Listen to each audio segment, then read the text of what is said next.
Good afternoon. We'll now start.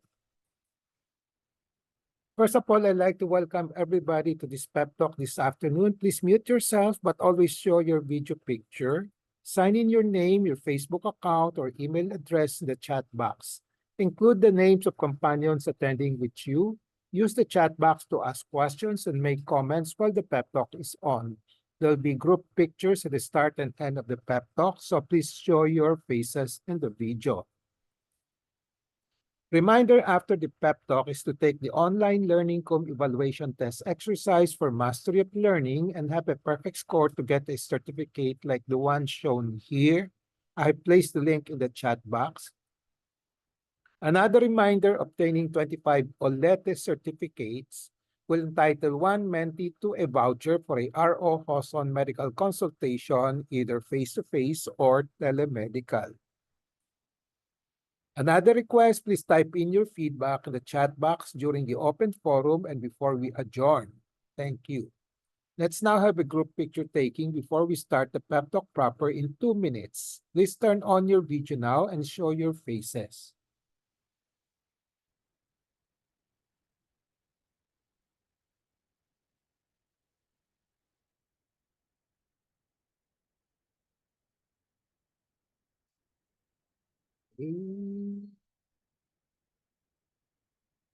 Some more.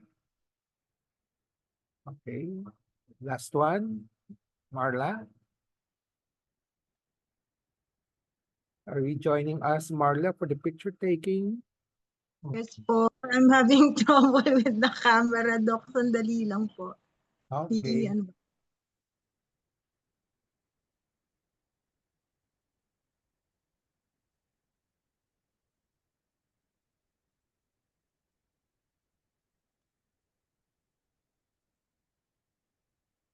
La? Wala po, Doc. I'm sorry. Okay, later on na Nadawa ko lang. There will be another group picture taking later on. One, 1, 2, 3.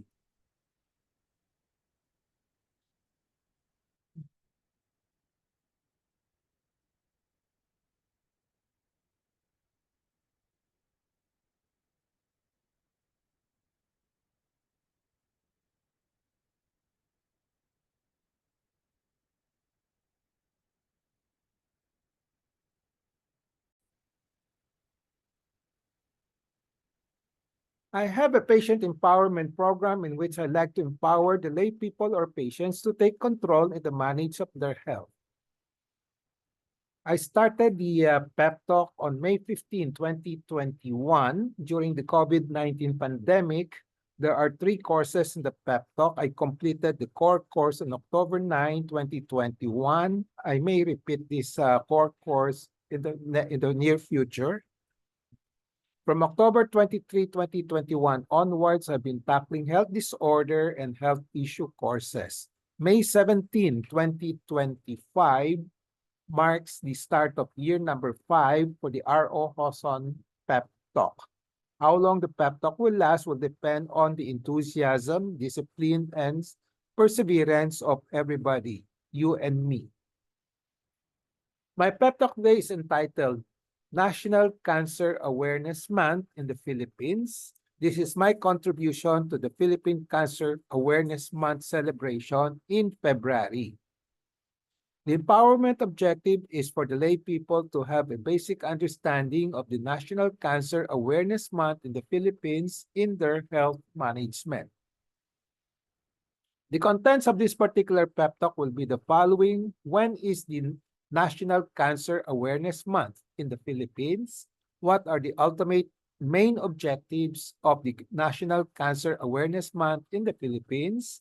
And what should the Filipino citizenry be aware of during the National Cancer Awareness Month? What empowerment action should the Filipino citizenry take as a result of the National Cancer Awareness Month in the Philippines? Disclaimer, this pep talk will contain my thoughts, perceptions, opinions, and recommendations culled from my personal experiences as well as from the writing of other professionals. Let's start with the first topic.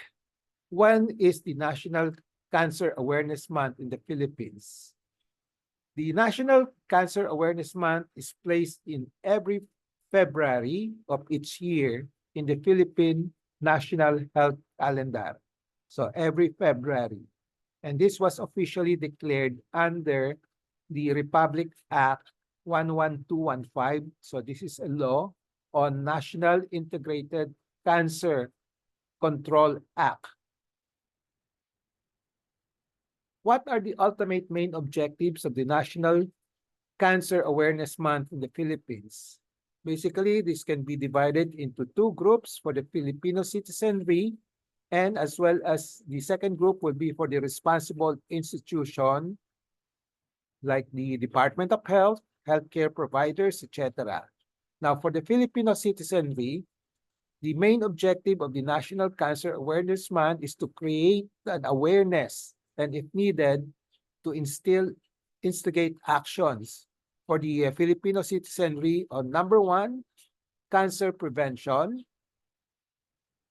early diagnosis, followed by early treatment, and then access to care, okay, which is a very important problem in the Philippines. That's why we have the such thing as the Health for All, universal healthcare law being implemented nowadays. Now, for the responsible institutions, this is they're tasked to, or they are encouraged to promote achievement of the objectives listed above for the Filipino citizenry. So they will try to facilitate the achievement of awareness and then the needed action by the Filipinos in terms of cancer prevention, early diagnosis, early treatment, and access to care. Now, what should the Filipino citizenry be aware of during this National Cancer Awareness Month? So these are the some of the major topics that I have listed down. There are more, but I will just focus on these topics today. What is a cancer? So we should be aware of the definition or the concept of a cancer. How does a cancer develop? Are cancers preventable, treatable, and curable? What are the common cancers in the males and females in the Philippines? What are the alert symptoms of common cancers? We will just make a list of the alert symptoms or the more common ones because there are a lot of cancers which we cannot cover everything. What are the strategies of all the adult Filipinos that they should adopt in preventing cancers? Cancers that are avoidable. So there's a emphasis on the term, on the phrase that are avoidable. That implies that there are some cancers which are not avoidable. Now, the other thing that the Filipinos should be aware of is what are the strategies that they should adopt in promoting early diagnosis and early treatment. And then lastly, what are the rights of all adult Filipinos in the access of cancer care? As I said, these are just those are the important elements in the awareness program that I have listed down. I will continue to do some awareness program throughout the years, okay, in other pep talks. But for the moment, this will be the focus of the awareness lecture. So let's start with what is a cancer. Cancer is a group of diseases. So it's just not one disease, but it's a group. There are usually about more than 100 types of cancers.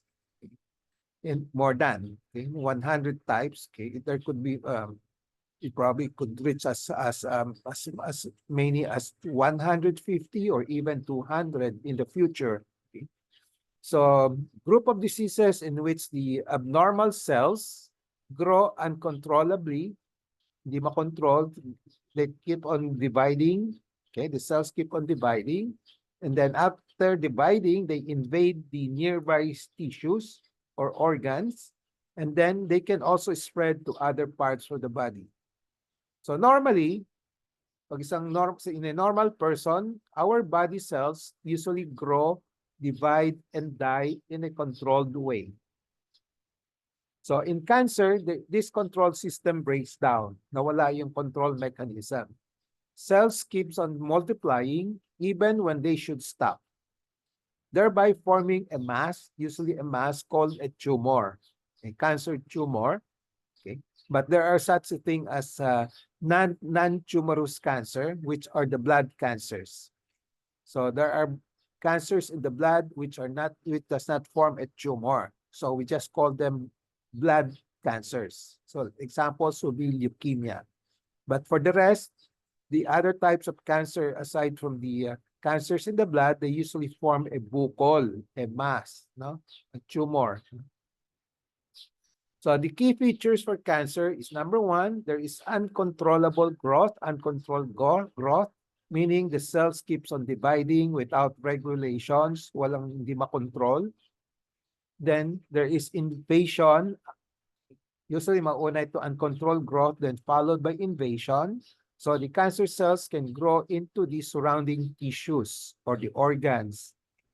And then lastly, they can metastasize, which means the cancer cells can spread to distant organs, meaning malayo dun sa pinaka-origin niya, distant, okay, through blood or lymphatic vessels. So uncontrolled growth, invasion, and cancer spread. So these are the key features of cancer. Usually, yung mga bukol na hindi cancer, usually walang invasion, walang metastasis. How does a cancer develop? A cancer starts when the genes inside the cell becomes damaged. So this is the end point. No, ito yung end point. I mean, ultimately, this will be the triggering point for the development of cancer. So meron siyang mutation in the genes of the cells. And these mutations can happen when, okay, due to aging. Yung pag tumatanda tayo, somehow hindi na may konting mutation of the gene, and then in natural cells errors, no? So hindi siya tugma sa pagka regulate ng cell formation and cell dying, no? Then number two is smoking, alcohol, unhealthy diet, which are I think commonly known to all of us. Radiation, sunlight, excessive sunlight can also cause cancer. X-rays, okay, can also cause cancer. Infections like the human papillovirus, usually dun sa mga cervical cancer. Hepatitis B and C, usually sa mga liver cancer. Environmental toxins can also cause cancer. So over time, yung mga mutation, kung di makontrol, nag-accumulate, then eventually they will lead to a cancer formation.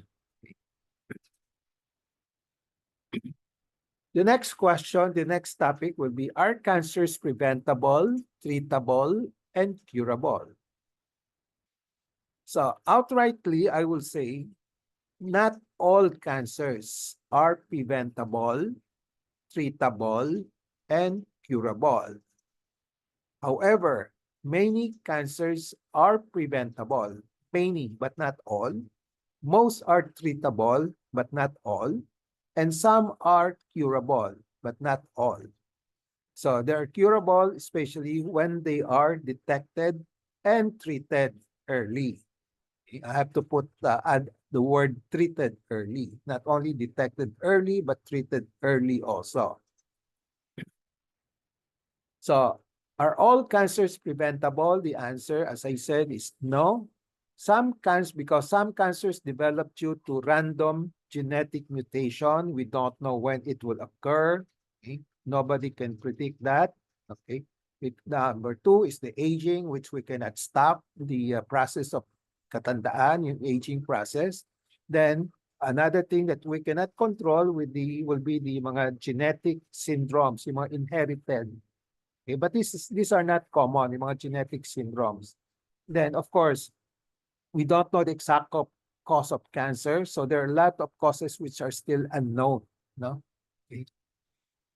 Now, some cancers are preventable, no? Because we can say that 30 to 50% are preventable by avoiding the major risk factors. So over the years, Scientists physicians have already identified the major risk factors for cancers, and then about 30% of cancers can be prevented by just avoiding these risk factors. So what are the risk factors? So tobacco use, okay, this is the largest single cause for cancer. Okay. Preventable yan, di ba? Okay. If you don't smoke, you have the freedom not to smoke, you don't smoke, so you don't develop cancer unless you have yung, as I said, majority will not develop say lung cancer, but there are some that still develop cancer of the lungs. Alcohol overuse is another preventable cause. So as much as possible, avoid alcohol, but if you have to drink alcohol, limit it. Unhealthy diet, which can cause obesity and inactivity, no exercise, excessive sun and ultraviolet exposure, like the X-rays, infections, the HPV, human papillovirus for the cervical cancer, hepatitis B and C for the liver cancer, H. pylori for the stomach cancer. Then, of course, the environmental and occupational carcinogens, which can also cause cancer, which can be prevented by avoiding them, okay, by choosing the right environment. So what are the preventive strategies for the preventable cancers? Smoking cessation, huwag mag-smoke, healthy diet and exercise, vaccination especially for the HPV and hepatitis B, infection control, sun protection, and then workplace safety. Are all cancers treatable? Again, the answer is no, but most are treatable. Most, but not all. Okay? So, because the treatment depends on the type of cancer, there are some cancers which are very, very notorious for not being treated, cannot be treated, very fast growing. Okay? And it all depends on the stage of the diagnosis, kaya importante yung early diagnosis. Kung late stage na, usually not treatable na.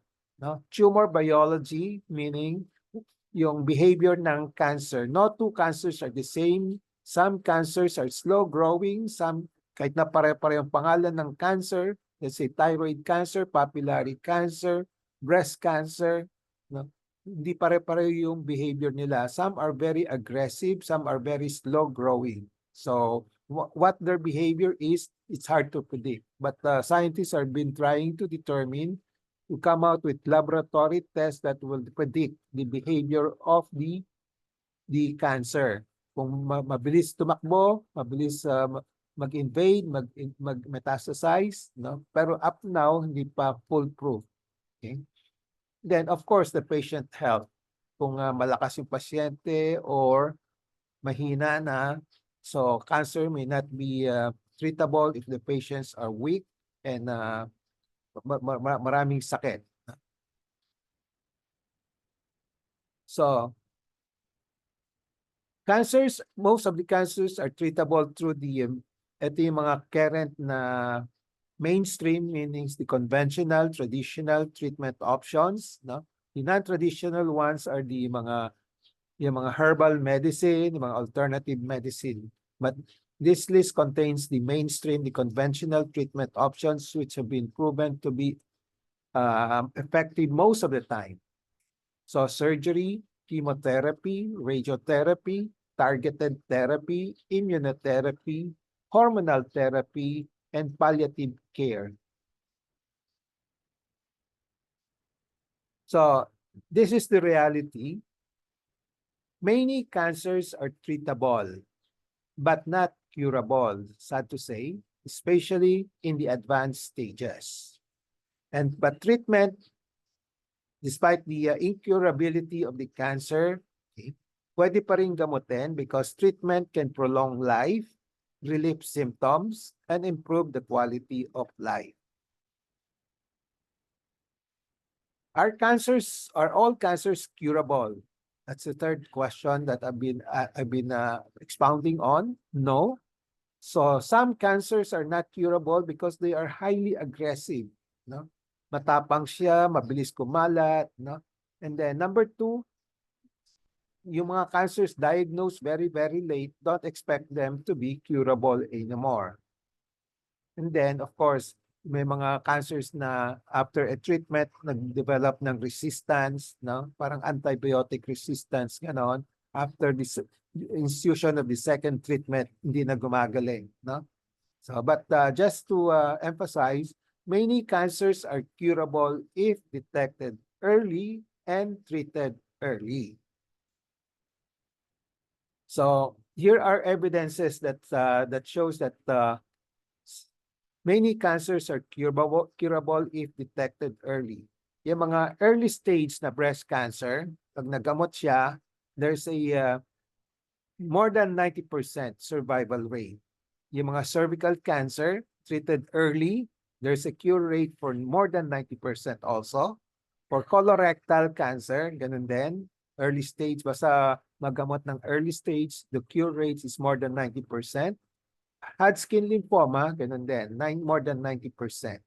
For thyroid cancer, mas maganda ito, 95%. Testicular cancer, 95%. These are just a list of samples of different types of cancers that have shown good results with early treatment.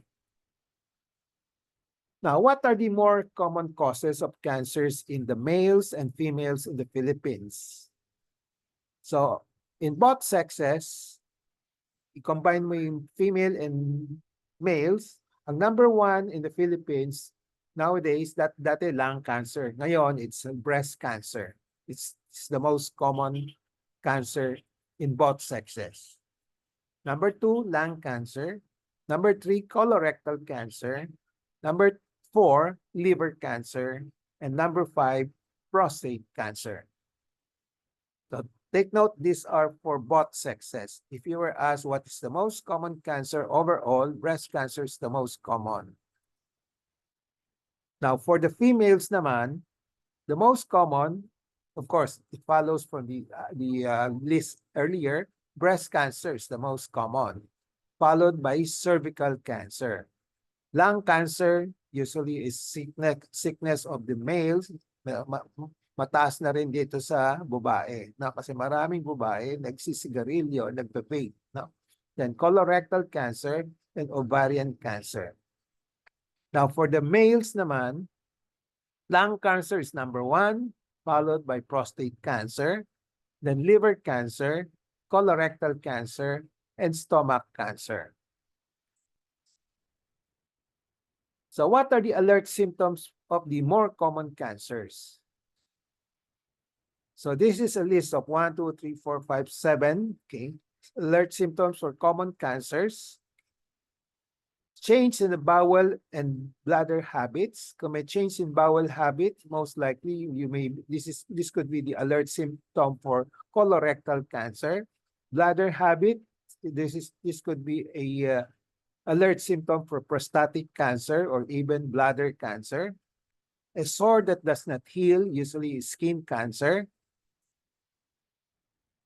Unusual bleeding or discharge from any opening in the body, let's say bleeding from the cervix, baka cervical cancer, bleeding from the stomach, no, baka stomach cancer or discharge from these areas. No?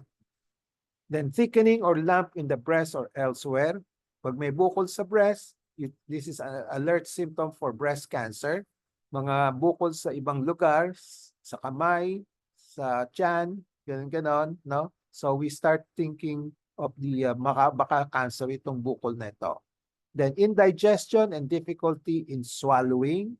This could be an alert sign for esophageal or mouth cancer or even stomach cancer or even in swallowing, baka sa larynx, kasama na din yun, no? Pharynx, no? Obvious change in the wart or mole, okay, more of the skin cancer here.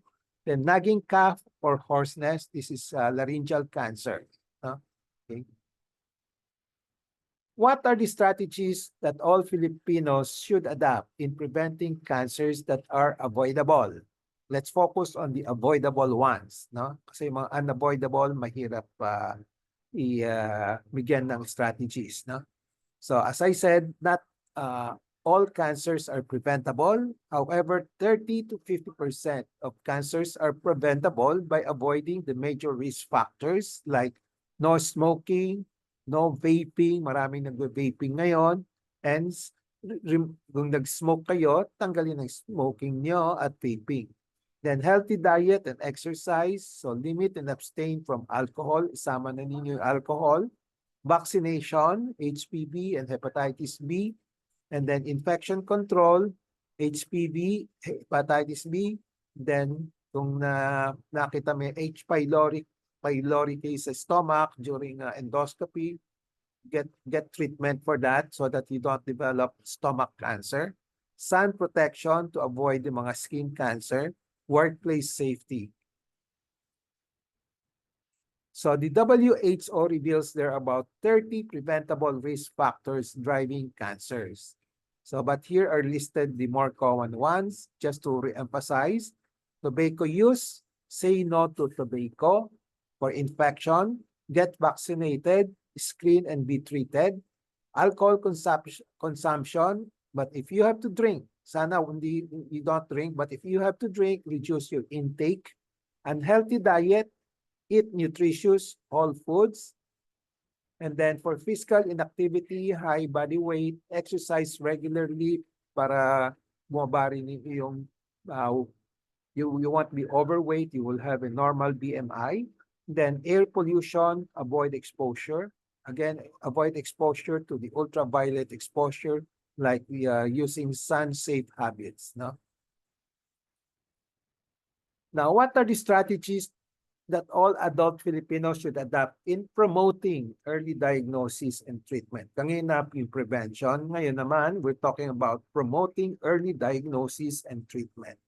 Number one, know the alert symptoms of common cancers. Para kung alam niyo yung symptoms, baka sabihin niyo, ay, baka meron akong cancer ganito. So that will promote early recognition and hopefully it will instigate the patient to go for diagnosis. Huwag niyo itatago, no? So wag denial na meron kayong symptoms kasi marami diyan, meron kayong alert symptoms, denial, they don't have it consulted, no? Now, then the next strategy will be to consult as soon as possible once there are alert cancer symptoms. As a rule, consult not later 1 month, better sooner, after noticing alert cancer symptoms. Nilagay ko lang dito, this is my proposal, my writing lang, consult not later than 1 month because based on experience naman, no? Okay, maraming nagko-consult 3 months, even 1 year after pa, no? Okay. Kasi kuminsan natatakot sila. So I just give them the leeway. Kuminsan, marami rin yung mga alert symptoms which will turn out not to be cancer anyway. So pwedeng i-observe for 1 to 2 weeks, no? Pero wag na lalampasin ng 1 month, no? Okay, kung andyan pa rin yung alert symptoms, no? As I said, take note, this is my personal recommendation just to adjust to the practicality of things. No? I know Filipinos, pag may nararamdaman, ay baliwala yan. So maghihintay sila kung 1 year, 6 months, 1 year, saka magpapakonsult. No? So compromise na lang, basta not later than 1 month. But the sooner the better. No? So mga 1 week, 2 weeks after may symptoms kayo, pa-check na ninyo. No? Then after you have these alert symptoms, and then you have your diagnosis already, go for the cancer treatment recommended by your trusted cancer specialist as soon as possible. Again, we have seen patients, meron na diagnosis for cancer, binabaliwala, denial, ayaw magpagamot, no? Some with the magpapagamot 1 year after kung habang malala na, no? Okay. So as a rule, my recommendation is that have the treatment done not later than 3 months. Okay? Better sooner. Okay, 1 month, 2 weeks, okay? Ganon, no? After the diagnosis of the cancer.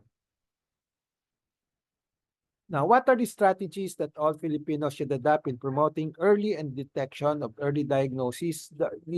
One of the strategies here is the screening methods.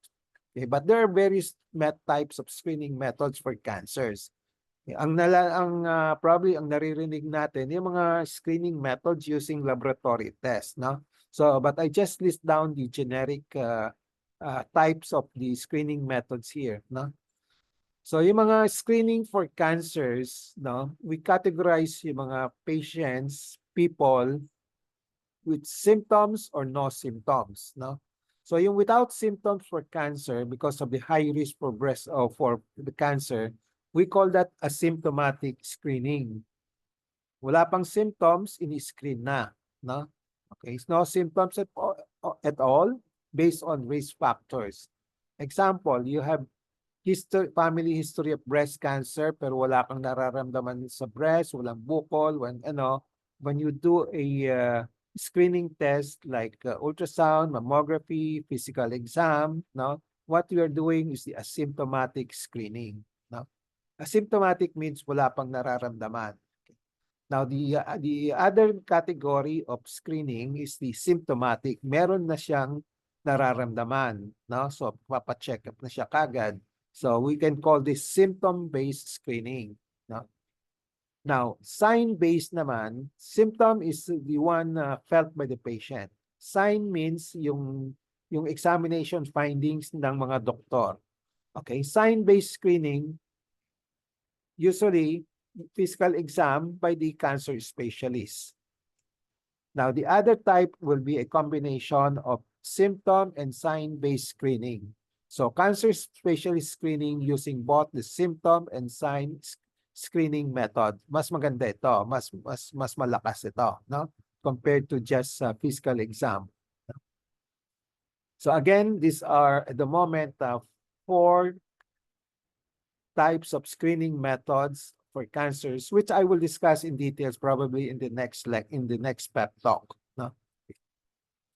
Now, what are the rights of all Filipinos in the access of cancer care? So we've been hearing about a lot of patients, mahal magpagamot, walang pera, no? Walang resources to have treatment, no? So this is a real concern. Because of that financial constraint, maraming advanced cases na pumupunta sa amin, sa mga doktor, at usually the results are not that good. No? Kahit na ano pang gawin, best effort na lang yon. So the best will be to have early diagnosis, but to have an early diagnosis and treatment, dapat may magandang access to care, both from the efforts of the person himself or herself, or from the family, or with the help of the government. So there are 3 things that I would like to you to remember. Ito yung mga 3 benefits that you can easily use, no, to have access to care. Number 1, remember that yung mga senior citizen may 20% discount. Kahit na may walang cancer.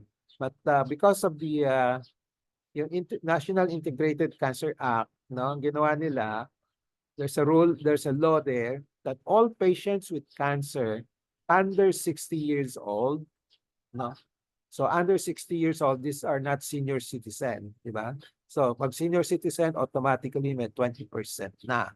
But these people who are Filipinos who are under 60 years old but with a cancer are automatically entitled to a PWD card. So they can use it right away for a 20% discount in all medical expenses.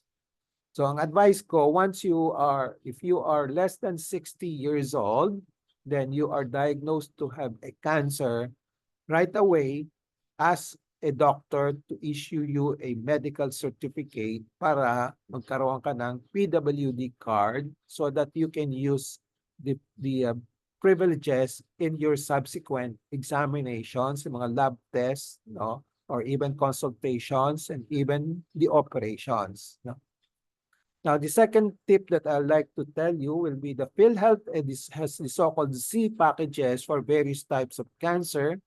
Okay, so learn from them. There are various types, mga breast cancer, marami na dyan, no? With the new administration of PhilHealth, marami na mga C packages. C packages not only for cancers but also for the non-cancers. Now, in government hospitals, not in private, no, at the moment, no, sa government pa lang, there's such a thing as zero balance billing. When you say zero balance billing, no, this means that the patients will not pay, will not pay not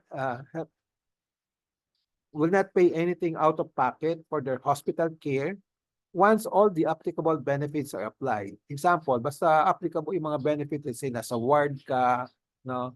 At yung mga meron kang PhilHealth paper, no? Usually, mako-covered lahat. This is in the government. Pero kung nasa private hospital, nasa private room ka, it may not be applicable, no? So remember these 3 tips here, which will help you in promoting access of your cancer care. PWD for those less than 60 years old, pwede na, okay, 20% discount. Then take note of the Z packages, no? And then in government hospitals, there is a zero balance billing. Now, what empowerment action should Filipinos take as a result of the National Cancer Awareness Month in the Philippines? So after telling you what you should be aware of, anong gagawin na natin? So my advice will be take note of what essential things to be aware of on cancer, the causes, preventability, treatability, curability, and strategies on prevention, early detection, early diagnosis, early treatment, and access to care.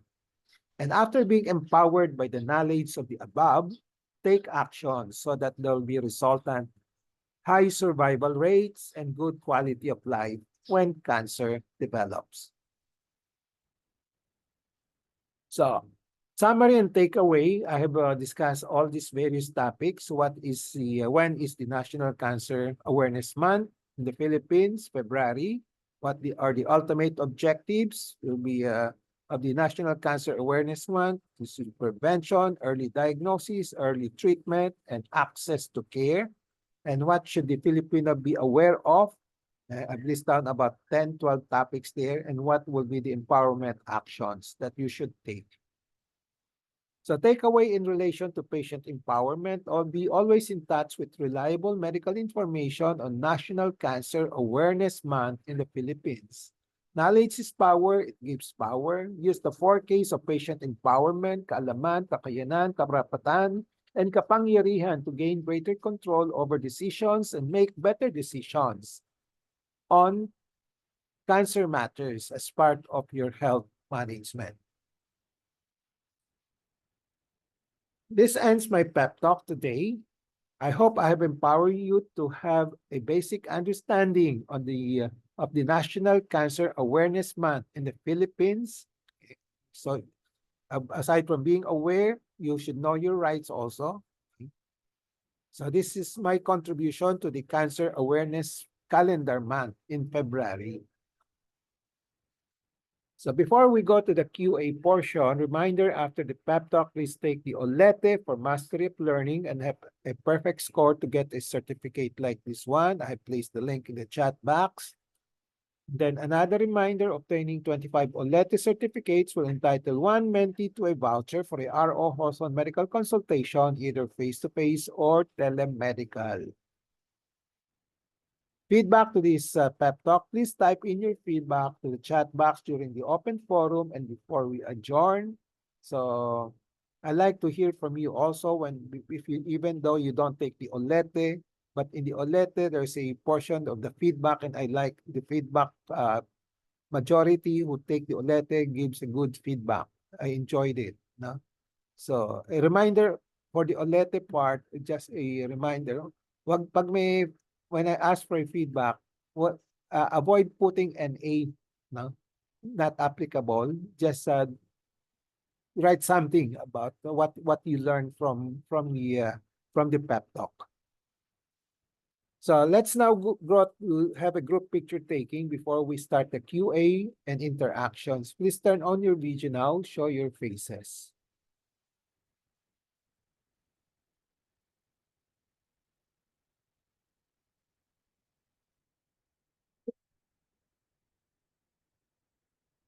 Okay. Ready? Tama si Rochelle? Rochelle, you joining us? Or the picture taking? Okay, kompleto na. Kompleto na. 1, 2, 1, 2, 3. 1, 2, 3.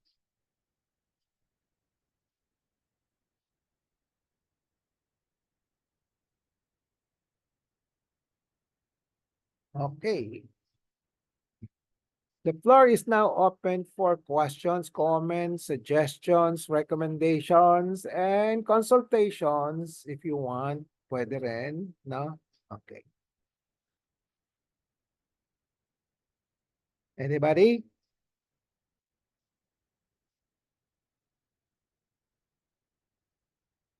Doc Rochelle po. Question po, Doc. Rochelle, yeah. Question po. Sure. Gagawa din po ba kayo ng pep talk dun sa other types of cancers like the lung cancer, sa colorectal cancer, yung mga ganun po, yung Yeah. ibang types? Yeah, I Okay. will.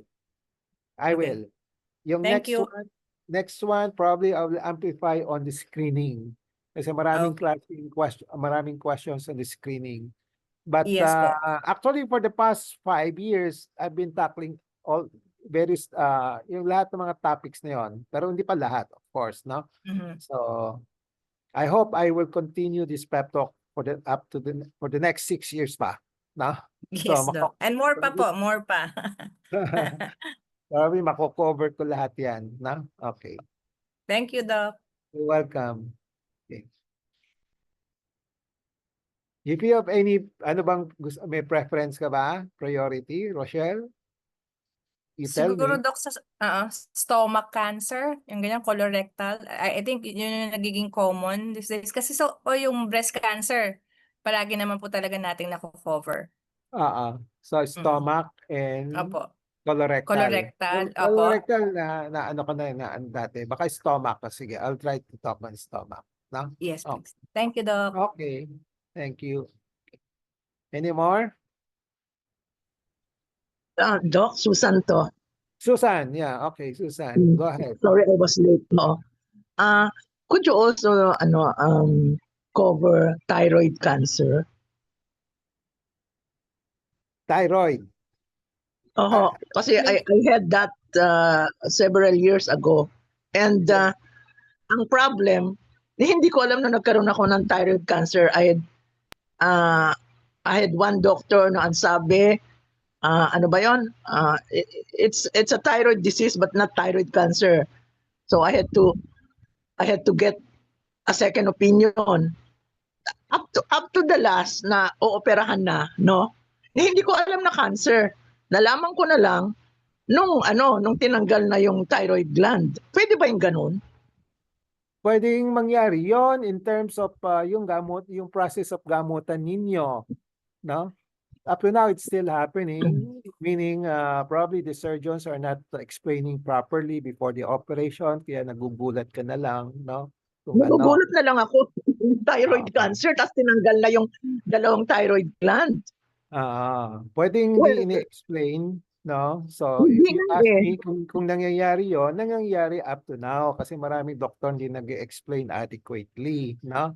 Pero kahit na mag-explain sila, it can happen also kasi nobody is 100% sure before the operation of the diagnosis, no? So it's really after the operation kasi iba-biopsy pa siya, histopath pa, it may turn out to be a diagnosis that is different from the diagnosis before the operation. Pwede mangyari yon, no? Okay. Oo. But most important thing is that the doctor should explain all these things to you, no? Okay.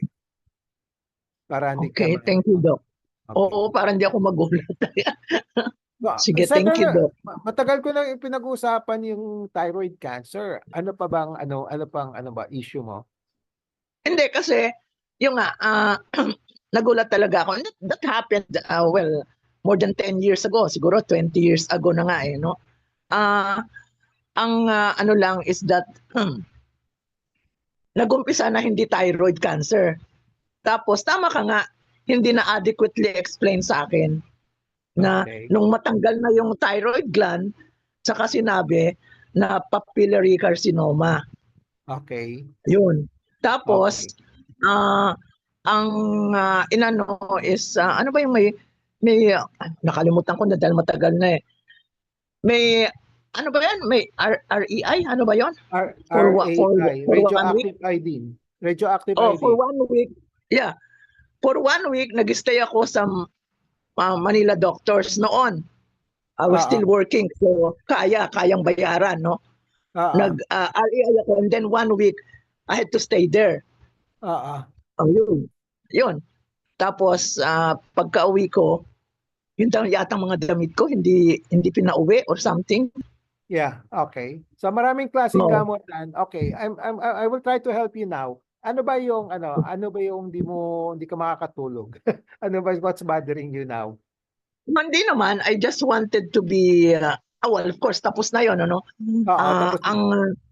Ang ibinibigay sa akin, siyempre, forever na yung levothyroxine na 100 milligrams. Okay. So okay lang Oo. 'yon. Kasi total ginawa sa iyo, then nag-RAI ka pa, 'di ba? Oo. So Oo. so yung kung walang gamot, ang status mo is in terms of thyroid hormones secretions, Oo. hypo ka na, hypo, 'di ba? Kasi Hypo. nag-total ka na at nadagdagan pa yung sinunog, no, ng RAI. So talagang kukulangin yung secretion ng thyroid, kung whatever thyroid substances or yung mga tissues left behind, kulang yung ipoproduce niya. Kaya hypo ka, no? Without the medicine. So you need a supplement, no? Replacement, no? Like levothyroxine, which you will take for life. Yun nga Okay? ang sabi sa akin. Oo. Yeah, tandaan naman lang, kasi hypo ka na, no? So you have to take for life, no? So wala ka ng ibang choice but to take it, di ba? So now it's just a matter of controlling, titrating it, what will be enough for you. Kasi mahirap din na bigyan ka ng sobra, di ba? Okay. Tama? Pag sobra naman, kasi lahat ng Yes, gamot may possible yes. side effects, di ba? May possible side Yeah. effects sa katawan. So, itatitrate lang yung gamot. Levothyroxine usually ang binibigay sa iyo, di ba? Levothyroxine. So, itatitrate na lang what is enough for you. Let's say 100. O baka ilang milligrams ang iniinom mo? MCG ang iniinom mo. Yeah. Ilan? Yeah, 100 hanggang Saturday. Pag Sunday, 75. Oh yeah, pwede na yun. You take it for life na. Oo. Pwede Oo na. nga. Oo. No? Oo. Okay. Oo. So I don't think kasi kung i-decrease mo na para hindi ka na mahirapan sa monitoring ng blood test, di ba? Although Yeah. sa ngayon wala ka na ba yatang problema, no? Baka meron ka ng may senior citizen ka na. Ewan ko lang Yeah. kung sakop sa yakap, hindi ko alam, no? Wala yata, no? Ano pa ba? Pero Kung may blood test ka, natutusin. kung may blood test ka, you have to pay already, di ba? No, dito sa Makati Life Medical Center. Okay. Sa Makati, Oo. okay. Depende sa local government. Makati Life. No? So, but and okay. binabayaran naman ng local government. So ang issue kasi noon, whether you have to repeat your blood test just to monitor the adequacy of your thyroid hormones, no? So if you have to monitor your blood test, number one, you have to consider the expense, no? Yung sa'yo walang problema kasi may nagbabayad. Yeah. No? But for the other people, baka wala silang same privilege as Makati citizen, no? So magbabayad sila, no? Okay. So for me, pwedeng hindi na igawin yung monitoring ng blood test, no? So for the other people in general, not only for kasi meron So, pwedeng wala ng blood test kasi most likely naka-stabilize na 'yon at 100 microgram no? No.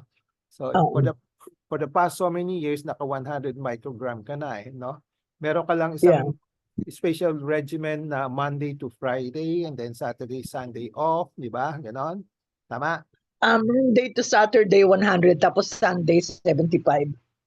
Okay. So, Yun. so even that, I don't know what will be the difference between ituloy-tuloy mo lang, no? Baka Yes. pareho lang. Mas convenient nga yung pare-pareho na lang kung saan, di ba? Mas mag-iisip Yes. ka, ano bang dosage ang inumin ko today? Ganon. Di ba? Yes. So, That's right. Sa akin, pwede nang pareho-pareho yan all the days of your of your life, tuloy-tuloy mo lang at 100 microgram, no?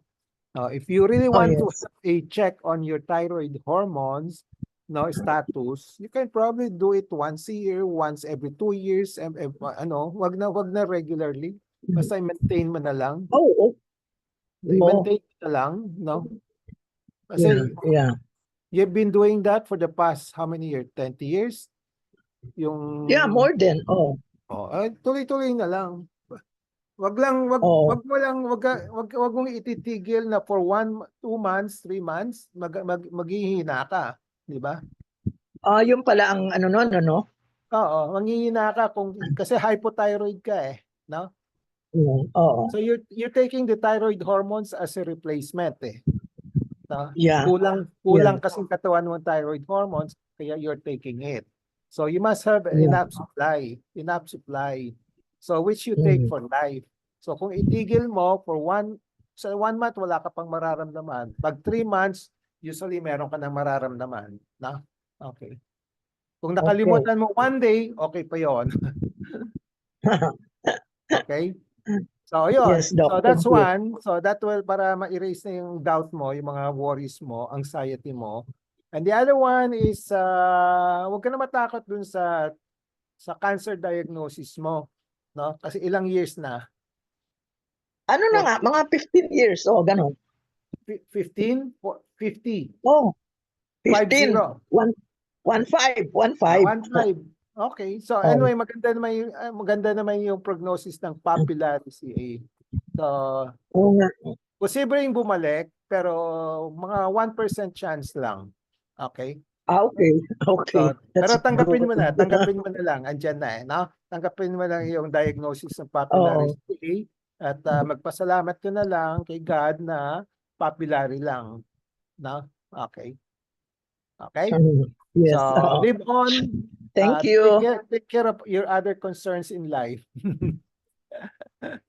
Okay? So, At my age, yes. para Thankful. to help you resolve the thyroid issues mo ngayon.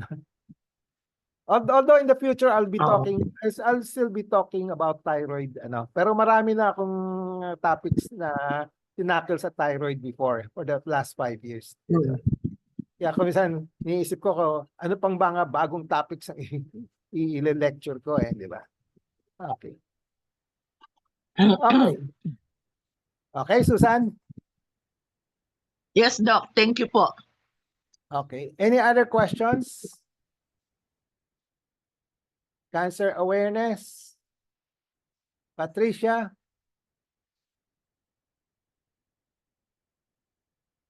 Pat? Anything? Monette? Pat, meron kang itatanong? Wala naman po. Wala. Okay, sige. Monette, anything?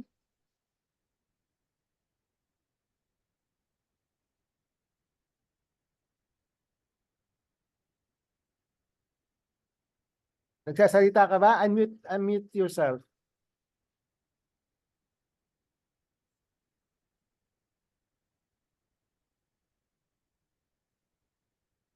Unmute.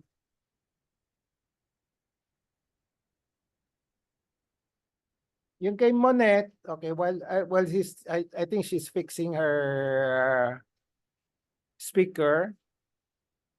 Yung kay Monette, fortunately, did not turn out to be cancer ng breast, no? Okay. So, but it's a special type of a benign tumor pero notorious for recurrence, no? Kaya importante babantayan, no? Imo-monitor lang, no? Okay. So today we talk about cancer which are notorious for recurrence, no? Pero may mga benign na tumor na merong talagang safe, no? Na hindi notorious for recurrence, but there's some benign tumors na notorious for recurrence, no? So kaya kailangan bantayan din, no? At usually yung mga benign tumors hindi nagre-recur, but there are benign tumors not so common pero nagre-recur pa rin. Kaya in the end, it's still the follow-up which is very important sa mga inpatient care, no? Lahat ipa-follow up, i-check up. Kaya lifetime usually ang monitoring noon, screening, no? Okay. Okay. Anything else? Marla, you have something to ask? All good, dear Doc. Thank you. Okay. Wala na? Kung wala na, we'll call it a day. It's 3:07. Okay. So next week, I'll be talking about the screening strategies for cancers. No? Screening strategies. Okay. So if you have other topics that you want me to talk on, feel free to communicate with me. No? Okay. So if there are no more questions, we'll call it a day. We'll see each other next week. Bye-bye. Salamat. Thank you, Doc. po. Bye-bye. Doc. Thank Bye, Doc. Happy weekend po. Happy weekend din sa inyo.